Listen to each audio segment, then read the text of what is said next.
sini saya akan menjelaskan materi tentang sistem operasional dan regulasi pasar uang syariah. Oke, langsung saja simak video selanjutnya. Oke, langsung saja saya akan menjelaskan tentang definisi serta perbedaan pasar uang syariah dengan pasar uang konvensional. Pengertian dari pasar uang syariah itu merupakan pasar tempat bank-bank syariah menjual dan membeli instrumen keuangan. Keberadaan pasar uang syariah diakui secara internasional dengan lahirnya Monetary Agency, bisa disebut dengan BMA, dan Bank Negara Malaysia. Di sini, lembaga-lembaga yang aktif di pasar uang terdiri dari bank komersial, merahat bank, bank dagang, penyaluran uang, dan bank sentral pemerintah. Pasar uang syariah merupakan mekanisme yang memungkinkan lembaga keuangan syariah untuk menggunakan instrumen pasar dengan mekanisme yang sesuai dengan prinsip-prinsip syariah. Adapun juga perbedaan dari pasar uang syariah dan pasar uang konvensional.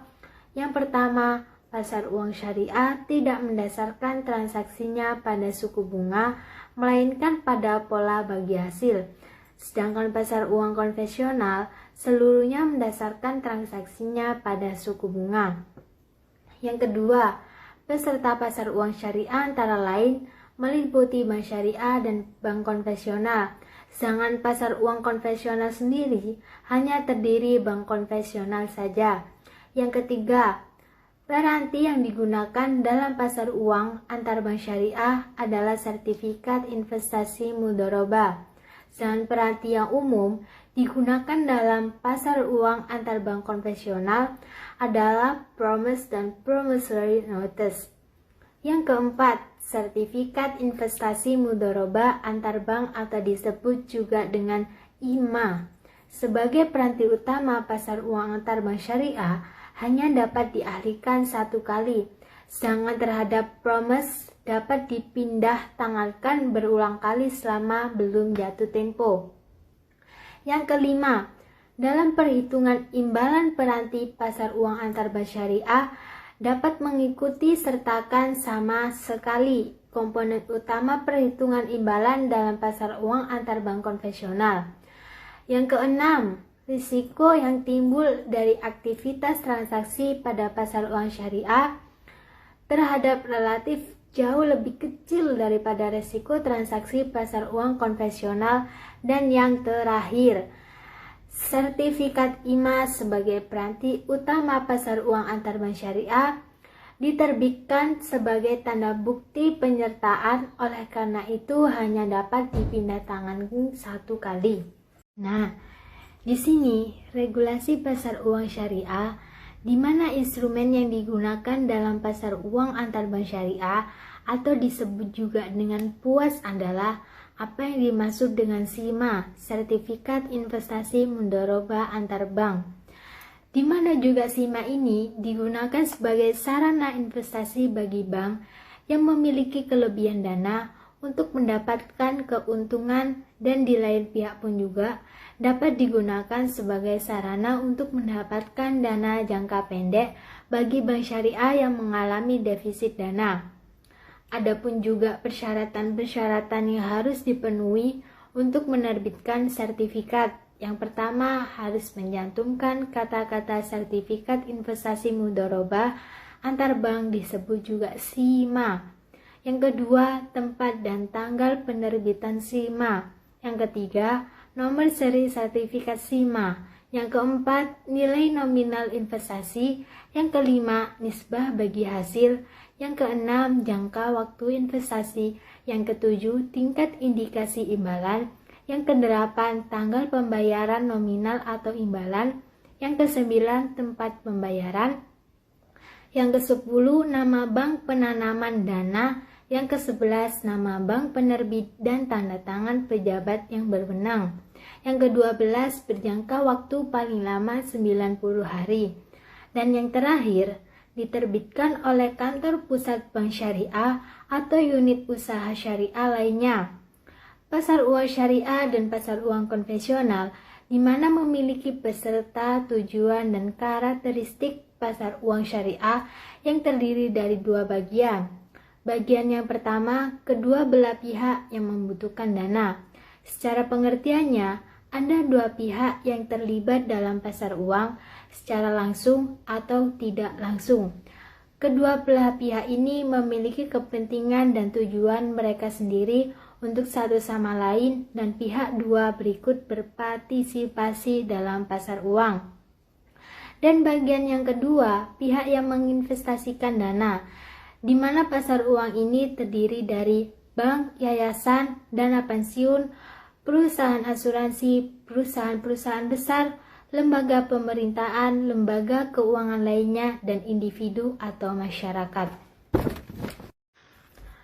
Tujuan dari pasar uang syariah adalah untuk memberikan alternatif baik bagi lembaga keuangan bank maupun bukan bank untuk memperoleh sumber dana atau menanamkan dananya. Ada dua tujuan pasar uang syariah. Ada tujuan dalam menghimpun dana dari pasar uang syariah, dan ada juga tujuan bagi pihak yang bermaksud menanamkan dananya di pasar modal. Tujuan dalam menghimpun dana dari pasar uang syariah itu sendiri dari yang pertama untuk memenuhi kebutuhan dana jangka pendek, yang kedua untuk memenuhi kebutuhan modal kerja, yang ketiga memenuhi kebutuhan likuiditas, dan yang keempat sedang mengalami kalah clearing. Dan tujuan bagi pihak yang bermaksud menanamkan dananya di pasar modal terdiri dari untuk memperoleh penghasilan dengan tingkat suku bunga tertentu, bermaksud membantu pihak yang benar-benar mengalami kesulitan keuangan. Spekulasi dengan harapan akan memperoleh keuntungan besar dalam waktu yang relatif singkat dan dalam kondisi ekonomi tertentu. Nah, di mana karakteristik pasar uang syariah sendiri terdiri dari yang pertama, menyediakan fasilitas atau jaringan transaksi jual beli aset finansial. Yang kedua, mempertemukan pihak yang memiliki surplus dan dengan pihak yang mengalami defisit. Yang ketiga, transaksi dalam pasar uang sebagian bersifat jangka pendek. Yang keempat, pasar uang juga berfungsi untuk memenuhi kebutuhan dana jangka pendek perusahaan, lembaga keuangan, dan pemerintah mulai dari overnight sampai dengan jangka waktu jatuh tempo 1 tahun.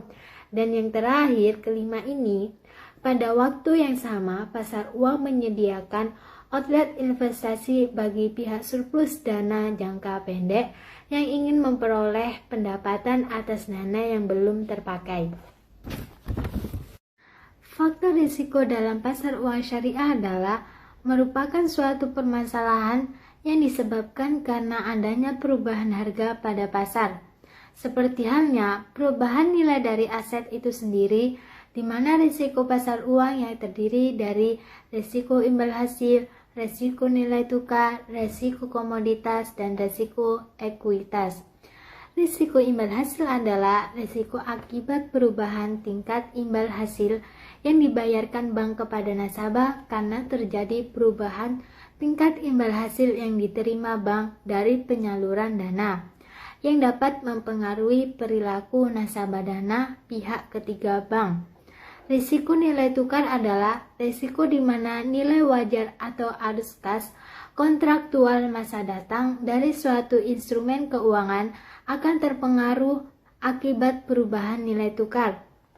Risiko komoditas adalah kerugian akibat perubahan harga instrumen keuangan dari posisi trailing book dan backing book yang disebabkan oleh perubahan harga komoditas.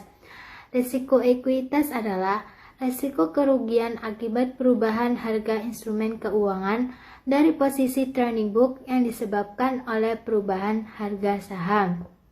Di mana risiko komoditas dan risiko ekuitas hampir sama pengertiannya, hanya berbeda dari perubahan harganya saja. Mungkin itu yang bisa saya pahami dan saya jelaskan dari definisi perbedaan pasar uang syariah dan pasar uang konvensional. Jika kurang jelas dan salah dalam menjelaskan, mohon maaf dari saya. Terima kasih. Wassalamualaikum warahmatullahi wabarakatuh.